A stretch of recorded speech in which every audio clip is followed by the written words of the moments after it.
우리는 지난 1월 첫 주에 설레는 마음으로 2025년도를 아마 시작을 했을 것입니다. 그런데 이제 어느덧 한 해가 저물어 가고 있습니다. 다사다난했던 올 한 해를 보내면서 여러분의 기억 속에 남아있는 단어는 무엇입니까? 아마 우리의 마음속에, 우리의 기억 속에 혹 후회나 또 아쉬움, 또 때로는 만족, 기쁨, 희열, 이런 단어들이 여러분의 기억 속에 남아 있습니까? 오늘 우리가 읽은 본문은 총 150편으로 되어 있는 시편의 대단원입니다. 우리가 아는 것처럼 시편에는 눈물로 탄식하던 그러한 내용도 있었고, 또 처절한 그 부르짖음도 시편 안에가 포함되어져 있었습니다. 그러나 이 그 모든 과정의 결론은 뭐냐?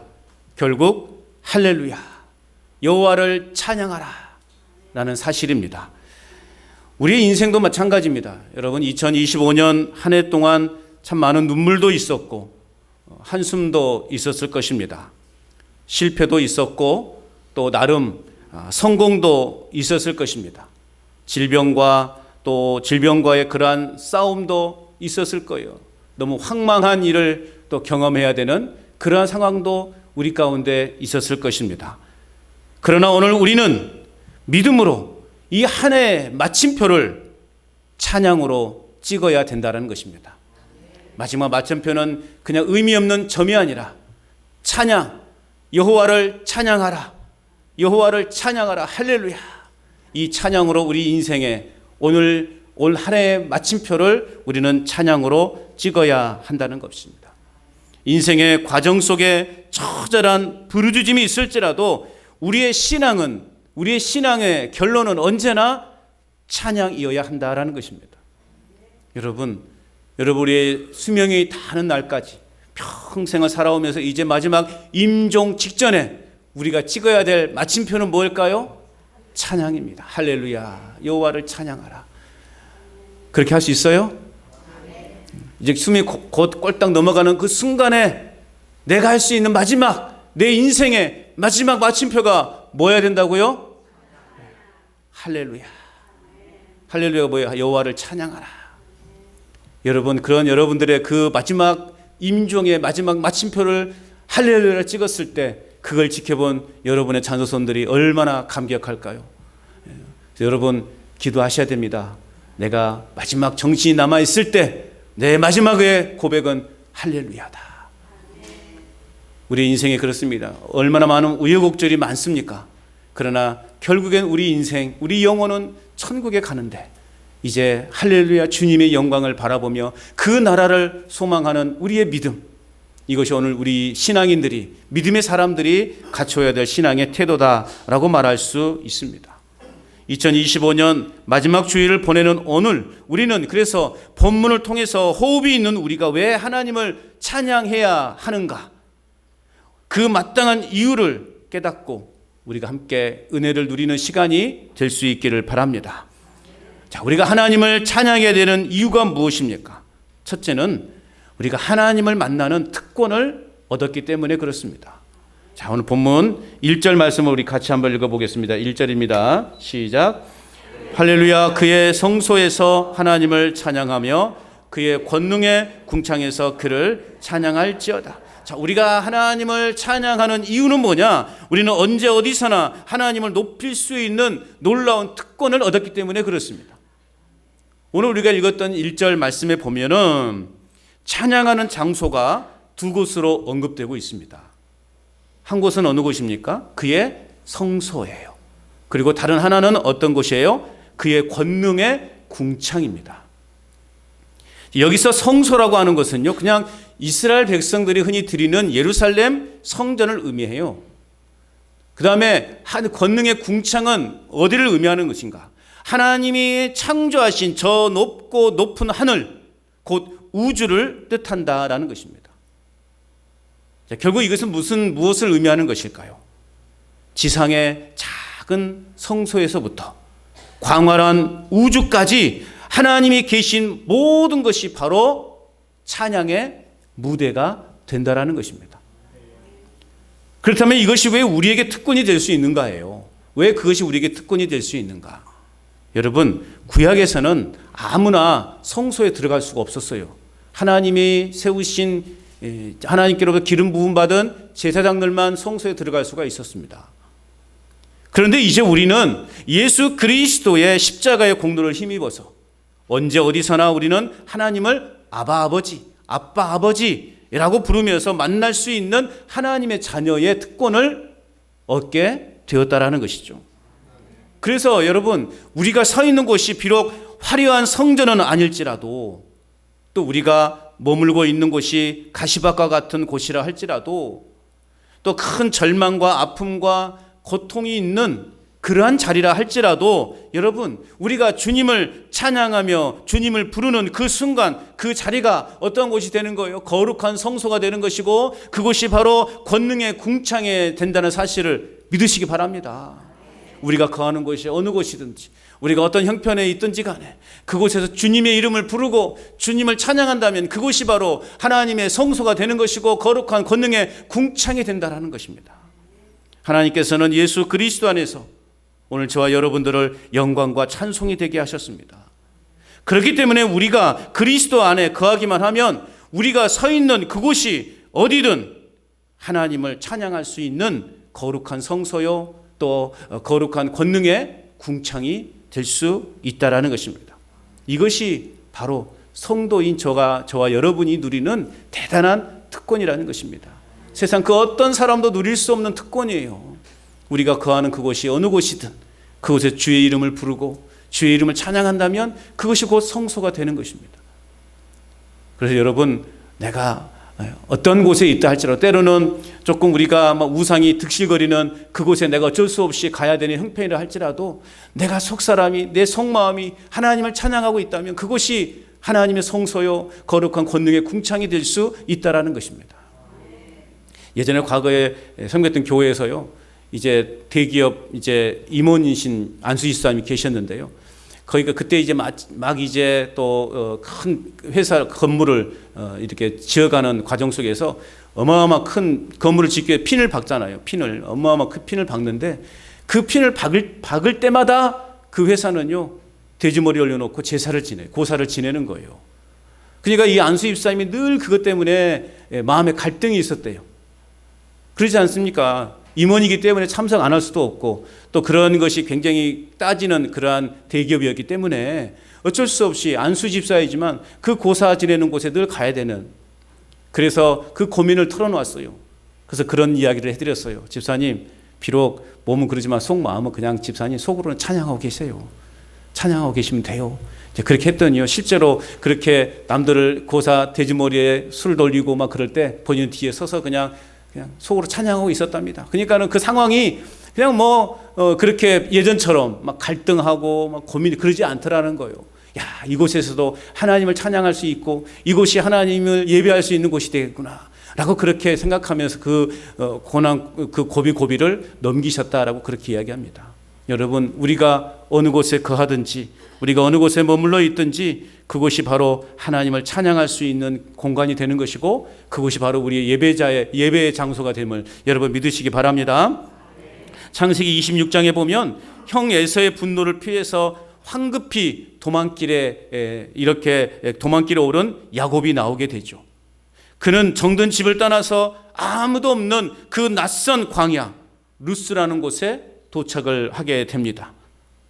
해는 저물고 주위에는 맹수들의 울음소리가 들리는 아주 삭막한 그러한 곳입니다. 야곱은 처량한 신세가 되어서 차가운 돌을 베개 삼아 자야 될 정도로 그 인생, 너무나 처량한 인생이 되고 말았습니다. 그때 야곱의 심정이 여러분 어떠했을까요? 모든 것을 잃어버린, 희망이라고는 찾아볼 수 없는 절망 그 자체였을 것입니다. 하나님도 떠난 버려진 땅과 같은 본인의 심정이었을 것입니다. 야곱에게 있어서 그곳은 찬양할 수 있는 성소가 아니라 그저 두렵고 외로운 거친 들판에 불과했다라는 것입니다. 그러나 그날 밤 이 야곱은요, 꿈속에서 놀라운 일을 경험하게 됩니다. 땅에서부터 하늘까지 이어진 그 사닥다리가 보이고 하나님의 사자들이 그 사닥다리를 오르락 내리락 하는 그 광경을 보게 되는 것이죠. 그리고 그 권능의 궁창에서 하나님의 음성이 들려옵니다. 이런 음성이 들려옵니다. 내가 너와 함께 있어 내가 어디로 가든지 너를 지키며 너를 이끌어 주리라. 내가 너와 함께 있어 내가 어디로 가든지 내가 너를 지키며 너를 이끌어 주리라. 이 음성을 듣게 돼요. 잠에서 깨어난 야곱은 깜짝 놀라 외쳤습니다. 여호와께서 과연 여기 계시기를 내가 알지 못하였도다.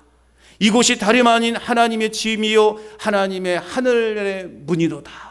야곱은 그렇게 고백하게 됩니다. 야곱은 그제서야 자신이 누워있던 그 초라한 빈들이 실상은 하나님이 살아계신 하나님이 계시는 거룩한 성소였고 하늘과 맞닿아 있는 권능의 궁창이었다라는 것을 야곱은 비로소 깨닫게 돼요. 그래서 야곱은 그 황량한 광야에서 고백합니다. 그 이름을 베델, 곧 하나님의 집이라고 그가 머물렀던 그 자리를 그렇게 부르게 된 것이죠. 여러분, 이것이 바로 우리가 받은 특권입니다. 우리가 찬양하는 순간 야곱이 누웠던 차가운 빈들이 하나님의 집이 되었던 것처럼 여러분, 우리의 고단한 삶의 현장이 하나님을 만나는 성소가 될 줄로 믿습니다. 야곱은요, 도망자의 신세였지만 하나님이 함께 하시니 그 광야가 여러분 하늘 문이 되었다라는 사실입니다. 여러분, 올 한 해를 한번 돌아보시기 바랍니다. 오늘 우리도 때로는 야곱처럼 절망과 고통과 외로움과 고난을 만나실 수도 있습니다. 그러나 주님은 그곳에서도 우리의 찬양을 받으셨습니다. 우리가 서 있는 곳이 비록 화려한 예루살렘 성전이 아닐지라도 괜찮습니다. 여러분이 홀로 계신 그 방 안, 여러분이 홀로 머물고 계신 그 방 안, 그곳이 하나님을 예배하는 하나님의 성소가 될 수 있음을 믿으시기 바랍니다. 여러분이 일하고 있는 그 일터가 그것이 하나님을 예배하고 하나님을 찬양하는 하나님의 성소가 될 수 있다라는 사실이에요. 때로는 외로운 병실일지라도 우리가 그곳에서 하나님을 바라보며 찬양할 때 그곳은 땅의 성소와 하늘의 궁창이 하나로 연결되는 기적의 장소가 될 수 있다라는 것입니다. 여러분, 하나님의 기적은 멀리 있는 게 아닙니다. 늘 우리와 함께 하고 있는 거예요. 늘 우리 주변에 하나님의 기적은 준비되어져 있단 말입니다. 우리가 영의 눈을 떠서 그 기적을 볼 때 그 기적이 나의 것이 되는 것입니다. 그런데 우리는 여전히 현실의 그 상황에 묶여서 현실의 그러한 문제에 붙잡혀서 그곳에서 벗어나지 못한 채 절망하고 좌절하고 낙심하고 또 슬퍼하고 또 그렇게 하나님 앞에 원망하는 그런 자세로 우리는 살아가고 있다는 말입니다. 여러분, 올 한 해를 마무리하면서 내가 비록 지금 아직도 내 문제는 해결되지 않고 현재 진행형이라 할지라도 내가 하나님을 찬양하는 그 특권을 얻었으니 마음껏 하나님을 찬양하시고 하나님의 이름을 높이시고 하나님을 예배하는 저와 여러분 될 수 있기를 주님의 이름으로 축복합니다. 또한 하나님을 찬양해야 되는 이유는 뭐냐? 두 번째는요, 베풀어 주신 구원의 은혜 때문에 우리는 하나님을 찬양하는 거예요. 2절 말씀을 같이 읽어볼까요? 시작. 그의 능하신 행동을 찬양하며 그의 지극히 위대하심을 따라 찬양할지어다. 아멘. 자, 이 말씀 속에서는 우리가 찬양해야 될 두 가지의 이유를 제시하고 있어요. 우리가 왜 하나님을 찬양해야 되는가? 첫 번째는 하나님의 능하신 행동 때문에 우리는 하나님을 찬양하는 거예요. 또 두 번째는 뭐냐? 지극히 위대하심 때문에 우리는 하나님을 찬양하는 것입니다. 이스라엘 백성들에게 행하신 하나님의 능하신 행동은 뭐예요? 온 우주를 창조하시고 무엇보다도 그들의 애굽의 노예 생활에서 건져내신 그 출애굽 사건, 그것이 이스라엘 백성들에게는 가장 큰 능하신 하나님의 행동이라고 말할 수 있습니다. 자, 그렇다면 오늘 2025년 마지막 주일을 보내는 저와 여러분들에게 있어서 하나님의 가장 능하신 행동은 무엇입니까? 올 한 해 여러분들의 삶을 돌아볼 때 하나님의 가장 능하신 행동이 무엇일까요? 제가 이 말씀을 이렇게 준비하고 이 말씀을 준비하며 가만히 저도 묵상을 해봤어요. 내 인생 또 올 한 해 하나님의 내 인생 가운데 행하신 가장 능하신 행동이 뭘까? 물론 하나님의 능하신 행동은 너무나 많죠. 그동안 내 인생에 지나온 삶을 돌아볼 때 하나님의 행하신 놀라운 일들이 너무나 많아요. 또 올 한 해도 돌아볼 때 하나님께서 제 개인의 삶 속에 행하신 놀라운 능하신 일들이 너무나 많더라는 거예요. 그럼에도 불구하고 하나님이 저에게 행하신 가장 위대한 일이 뭐냐? 라고 물어볼 때 그것은 바로 예수 그리스도를 통한 구원을 얻게 하셨다라는 것. 예수 그리스도를 통해서 구원을 얻게 하셨다는 것. 여러분, 이것 이상 하나님께서 저에게 행하신 위대한 일이 없더라고요. 뭐 삼시세끼 밥 잘 먹는 거, 뭐 자녀들 잘 커가는 거, 뭐 이렇게 남부럽지 않게 살아가는 것, 뭐 이런 것이 다 하나님의 능하신 행동이라고 말할 수 있겠죠. 그런데 여러분, 그 무엇보다도 예수 그리스도를 통해서 내가 구원받았다라고 하는 사실, 여러분 이걸 생각하니까요, 다른 것은 아무것도 아니더라니까요. 나 같은 것이 구원을 받았다니. 여러분도 저와 똑같은 마음 아닙니까? 여러분이 무슨 공로가 있어서, 여러분 무슨 잘나서 여러분이 구원받았습니까? 하나님의, 그래서 어떻게 해요? 하나님의 오직 하나님의, 언제까지 제가 이렇게 몇 번 반복해야 될지 탁 하면 나와야 되죠. 오직, 다시 한번 오직, 그래, 오직 하나님의 은혜로라. 달리 뭐 표현할 방법이 없더라는 거예요. 이것만큼 나에게 하나님이 행하신 능하신 행동이 없더라는 거예요. 세상은 돈을 많이 벌거나 높은 자리에 오르는 것을 능력이라고 하죠. 야, 참 능력이 많습니다. 참 능력이 많습니다. 그렇게 우리가 인정하고 나 능력 많은 사람이야 교만하기도 하죠. 그러나 성경은 분명히 우리에게 선포하고 있어요. 복음은 모든 믿는 자에게 주시는, 모든 믿는 자에게 구원을 주시는 하나님의 능력이다. 할렐루야. 복음은 모든 믿는 자들에게 구원을 주시는 하나님의 능력이라고 말하고 있어요. 죄와 사망의 권세 아래 신음하던 우리를 건져내 주시기 위해서 하나님께서 독생자 예수 그리스도를 십자가에 내어 주셨다라는 거예요. 이보다 더 위대하고 이보다 더 강력한 행동이 여러분 세상에 어디 있겠습니까? 지난 성탄절 예배 때도 말씀을 드렸던 것처럼 하나님이 친히 창조주가 피조물의 뱃속에 들어온다는 거, 이건 상상할 수 없는 일이죠. 그런데 하나님은 그 일을 하셨단 말이에요. 가장 낮고 천한 곳으로 오셨고 가장 처참한 그런 죽음으로 인생을 마무리하셨어요. 왜 그랬어요? 우리에게 구원을 주시려고, 우리의 죄를 사하여 주시려고. 여러분, 이보다 더 큰 은혜, 이보다 더 큰 하나님의 능하신 행동이 어디 있냐고요, 여러분. 출애굽기 14장을 보십시오. 이스라엘 백성들은 절체절명의 위기에 빠졌습니다. 앞에는 시퍼런 홍해바다가 가로막고 있었고 뒤에는 애굽의 최정예 전차 부대가 흙먼지를 날리며 쫓아오고 있었습니다. 동안에 든 쥐와 같은 신세 이스라엘 백성들이었어요. 그들의 힘으로는 도저히 이 홍해바다를 헤엄쳐 건널 수도 없었고 또 뒤쫓아오는 이 애굽의 이 군사들과 싸워서 이길 능력이 그들에게는 없었어요. 오직 죽음만이 그들을 기다리고 있었던 상황이었습니다. 바로 그 순간 인간의 힘이 끝난 그 자리에 하나님의 능하신 행동이 시작된 것입니다. 여러분, 우리 안에 교만이 사라질 때, 내 욕망과 내 열심과 내 노력이 사라질 때 하나님의 능하신 행동이 시작됩니다. 우리는 내 힘으로 뭔가를 해보려고 얼마나 발버둥 칩니까? 내 문제를 갑자기 일어난 우리의 가정의 일에 그 문제를 해결해 보려고 얼마나 발버둥 칩니까? 그런데 해결이 되던가요? 그런데 여러분, 참 기가 막힌 것은 좀 진작에 하나님께서 그런 역사를 보여주시면 얼마나 좋아요. 그냥 발버둥 치다가 이제 아이고 나 모르겠습니다 하나님 다 내려놓으니까요, 그때 하나님이 일하시더라는 거예요. 여러분, 내 노력, 내 열심 내려놓으시고 하나님의 능하신 행동을 기대하시기 바랍니다. 인간의 힘이 끝난 그 자리에 하나님의 능하신 행동이 시작되었습니다. 하나님께서 밤새도록 동풍을 불게 하셔서 홍해 바다를 가르셨습니다. 바다가 벽이 되게 하셨어요. 백성들은 그 바다를 육지처럼 건너기 시작하게 되었다라는 것이죠. 이것이 전적인 하나님의 능력이요 위대하신 구원의 역사인 것입니다. 바다를 건넌 후 그들은 어떤 행동을 했습니까? 출애굽기 15장 20절 말씀에 보면 모세의 누이 미리암이 손에 소굴을 잡고 모든 여인들과 함께 춤을 추면서 하나님을 찬양했습니다. 너희는 여호와를 찬송하라. 그는 높고 영화로우시며 말과 그 탄자를 바다에 던지셨음이로다. 그들은 노래 부르면서 찬송하면서 하나님의 행하신 그 능하신 일을 그들은 소리 높여 찬양했습니다. 여러분, 이것이 남의 이야기는 아닐 것입니다.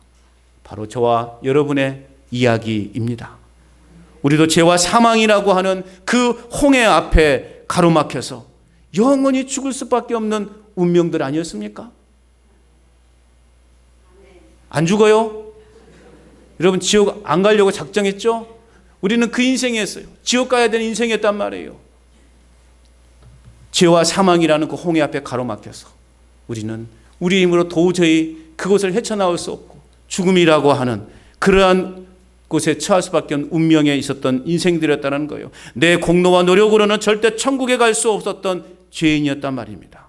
그런데 하나님께서 십자가라고 하는 능하신 행동으로 오늘 우리에게 구원의 길을 활짝 열어놓으신 줄로 믿습니다. 홍해를 가르듯 죽음의 문을 깨뜨리시고 우리를 하나님의 자녀로 삼아 주신 줄로 믿습니다. 올 한 해를 여러분 또 한번 돌아보십시오. 때로는 넘어지기도 했고 실패한 것 같은 순간도 우리에게 있었습니다. 그러나 변하지 않는 사실은 하나님께서 우리를 구원의 손길로 붙들고 계셨다라는 사실입니다. 경제적인 어려움이 있었어요. 육신의 질병이 있었어요. 자녀의 문제라는 거대한 파도가 우리를 삼키려고 했을 때 여러분, 우리를 지키시고 여기까지 인도하신 분이 누구십니까? 하나님께서 그 크신 팔로 우리를 안고 우리 인생의 홍해 바다로 뛰어드신 것입니다. 그래서 우리를 안전하게 그 홍해를 건너게 하셨다라는 사실입니다. 그러므로 여러분, 구원받은 우리가 할 일은 명확합니다. 어떻게 해야 될까요? 홍해를 건넌 후에 미리암과 그 여인들이 모든 악기를 손에 들고 하나님을 찬양했던 것처럼, 행하신 그 능하신 행동을 찬양했던 것처럼, 하나님, 나 같은 죄인을 살려주신 은혜 감사합니다. 올 한 해도 숱한 그러한 위기 속에서도 우리의 가정을 구원해 주시고 우리의 가정을 지켜주신 하나님의 은혜 감사합니다. 춤추며 우리가 찬양해야 되는 거예요. 집에 돌아가셔서 꼭 춤추며 찬양하십시오. 여기 사람 창피해서 못하니까 집에 가셔서 여러분 방 안에서 이렇게 냄비 뚜껑을 들든지 뭘 들든지 한번 추면서 한번 여러분 찬양해 보시라고요.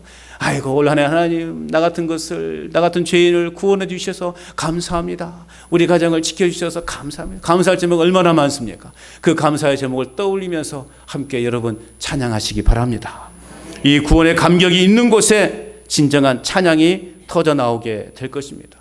세상 그 어떤 노래보다 아름다운 구원의 노래를 부르는 저와 여러분의 삶이 될 수 있기를 주님의 이름으로 축복합니다.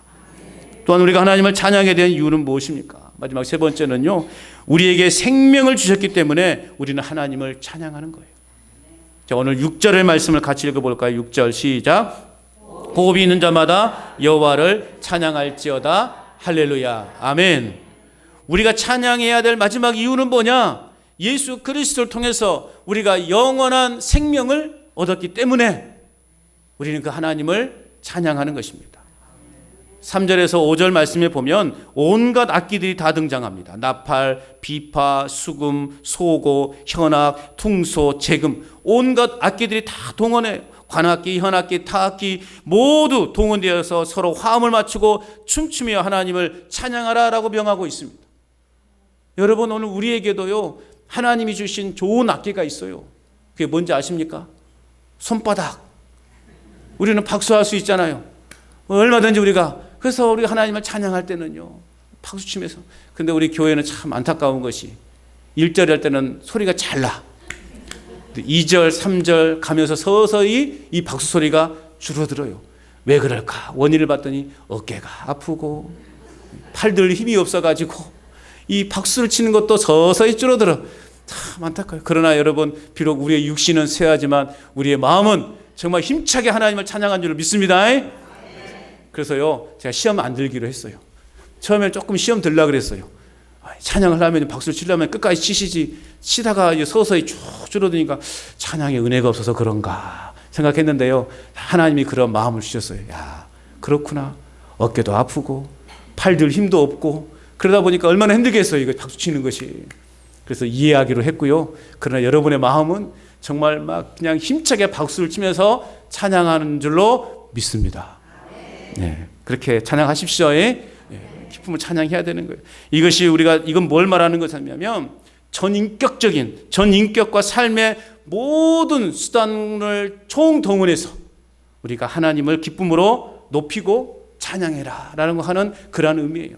비록 올 한 해 우리가 참 어려움도 있었지만, 그러나 하나님이 여기까지 나를 인도로 하신 그 은혜를 생각하면서 우리는 모든 수단을 다 동원해서 하나님을 찬양하는 삶을 살아가야 되는 것입니다. 그리고 시편 기자는 150편의 결론이자 시편 전체 결론을 이렇게 맺죠. 호흡이 있는 자마다 여호와를 찬양할지어다. 호흡이 있는 자마다. 이 말씀은 모두 살아있는 존재를 찬양의 자리로 초대하라는 것이죠. 살아있다라고 하는 것은 뭐예요? 곧 하나님을 찬양해야 될 의미가 있다는 뜻이죠. 뒤집어서 말하면 찬양하지 않는 것은 영적으로 죽은 것과 같은 거예요. 그래서 여러분, 내 삶 속에 하나님을 찬양이 없다면 내 영혼이 죽어가고 있구나 생각하셔야 돼요. 이 찬양이라고 하는 것이, 내가 예전에도 말씀을 드렸지만 꼭 이렇게 멜로디가 있는 것이만이 찬양이 아니라 그랬어요. 찬양의 단어 뜻에는 하나님을 자랑하다라는 뜻이 있었다고 말씀을 드렸어요. 기억나시려나 모르겠지만 찬양의 뜻은 하나님을 자랑하다라는 뜻도 있어요. 이게 우리가 꼭 이렇게 멜로디가 있는 찬양을, 노래를 부르는 것이 아니라 하나님을 힘써 자랑하는 것, 하나님을 힘써 전하는 것, 이것도 하나님을 찬양하는 거라고요. 여러분, 우리 일상에서 얼마나 찬양할 그 이유가 많습니까? 찬양할 수 있는 조건이 너무나 많은 거예요. 내가 만나는 사람이 누구든지 그 사람 앞에서 내가 하나님의 복음을 전하는 것, 예수님을 전하는 것, 이것도 하나님을 찬양하는 거예요. 하나님을 높이는 거란 말이에요. 여러분, 이것을 우리의 삶 속에 멈추지 말아야 되는 거예요.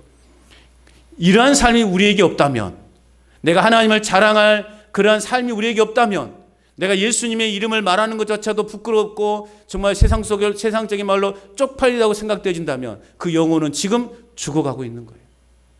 내 영혼이 살아있다면 말할 수 있는 거예요. 내가 살아있으니 말하는 것이고 살아있으니 노래하는 것 아니겠습니까? 여러분이 영이 살아있다면 예수님을 힘써 전하게 되는 것이고 하나님의 그 영광스러움을 찬양하게 노래하는 것입니다. 내 영혼이 죽어있으니 말할 수 없는 것이고 노래할 수 없는 거예요. 여러분의 영혼이 살아있기를 바랍니다. 살아있어야 되는 겁니다. 찬양이 멈추면 영혼의 호흡이 멈춘 것과 다름없다라는 거예요. 오늘 제 자신이 세상의 여러 풍파 앞에서 강하고 담대할 수 있는 이유는 단 하나입니다. 저도 지금까지 인생을 살아오면서 어려움이 없었겠습니까? 인생의 우여곡절이 너무나 많았죠. 힘들고 포기하고 낙심하고 모든 것을 다 내려놓고 싶은 그런 마음도 제 안에 있었어요. 그런데 저를 이렇게 여기까지 인도하시고 여기까지 저의 삶을 붙들어 주신 단 하나의 이유는 뭐냐? 제가 하나님을 찬양하는 사람이었기 때문에 그렇다는 거예요. 찬양은 잠든 제 영혼을 일깨워 주었어요.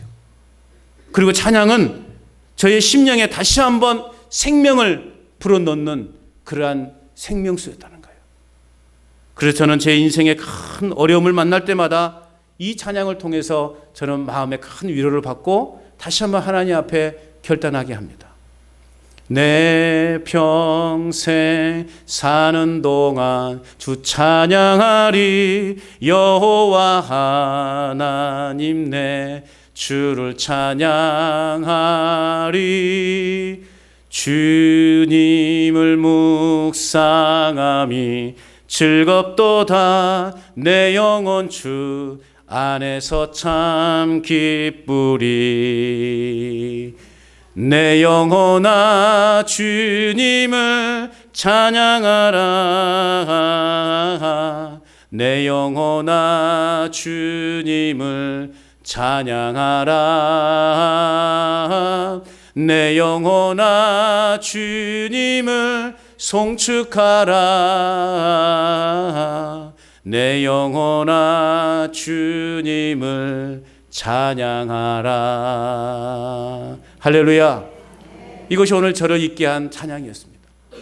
힘들고 낙심되어 그 순간에, 도저히 하나님을 찬양할 수 없는 그 순간에, 제가 폐렴으로 입원하고 있었을 때 주일 찬양을 인도해야 될 수 없는 그 상황 속에서 하나님을 찬양을 인도하고 찬양할 때 이 찬양을 부르면서 제가 완전히 하나님 앞에 무너지는 시간을 가졌어요. 도저히 찬양할 수 없을 정도로 정말 하나님 앞에 눈물을 흘리며 회개하며 찬양했던 이 찬양이 저를 오늘 이곳에까지 있게 한 힘이 되었던 것입니다. 여러분, 한 해를 돌아보시기 바랍니다. 하나님의 사랑이 얼마나 컸습니까?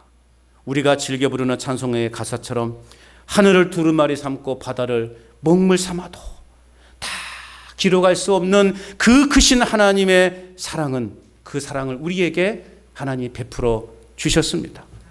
저 하늘 높이 쌓아도 다 쌓을 수 없을 만큼 넘치는 은혜를 하나님께서는 올 한 해 우리에게 부어주신 줄로 믿습니다. 그 은혜 때문에 올 한 해도 우리가 잘 버텨왔고 또 새로운 한 해를 우리가 기대하는 마음으로 맞이할 수 있는 것 아니겠습니까? 이렇게 큰 사랑과 생명을 받았음에도 불구하고 우리가 하나님을 찬양하지 않는다면 우리는 하나님 앞에 참으로 배은망덕한 자녀일 수밖에 없다라는 것입니다. 그러므로 여러분, 이제 2025년을 보내는 이 시간 우리는 온 마음을 다해서 결단해야 됩니다. 내 코에 호흡이 붙어있는 한, 그리고 내 영혼이 생명이 있는 한 나는 멈추지 않고 하나님을 찬양하고 하나님을 자랑하고 하나님을 노래하겠습니다. 이 고백이 우리의 평생의 남은 삶의 고백이 될 수 있기를 주님의 이름으로 축복합니다. 여러분, 오늘 우리는 시편 150편의 말씀을 통해서 우리가 하나님을 찬양해야 될 세 가지 이유에 대해서 나누었어요. 첫 번째는 뭐였습니까? 아무나 갈 수 없는 하나님의 그 성소 앞에 나갈 수 있는 특권을 얻었기 때문에 우리는 평생에 하나님을 찬양해야 되는 것입니다. 또한 죄인된 우리를 예수 그리스도를 통해 건져주신 그 위대한 구원, 그 구원의 역사 때문에 우리는 하나님을 찬양하며 살아가야 되는 것입니다. 그리고 지금 이 순간에도 내 코에 호흡을 주시고 생명을 주셨기 때문에 우리는 하나님을 찬양하며 살아가야 하는 것입니다. 여러분, 한 해를 마무리하는 이 시간 우리의 닫혀져 있던 입술이 열릴 수 있기를 축복합니다. 우리가 들판의 곡식들이 주인의 손길에 알곡으로 보답하는 것처럼 오늘도 우리가 지난 1년 동안 베풀어 주신 그 하나님의 은혜에 찬양이라는 그 가장 아름다운 열매로 보답해 드려서 하나님의 영광스러움을 날마다 노래하는 저 여러분의 삶이 될 수 있기를 주님의 이름으로 축원합니다.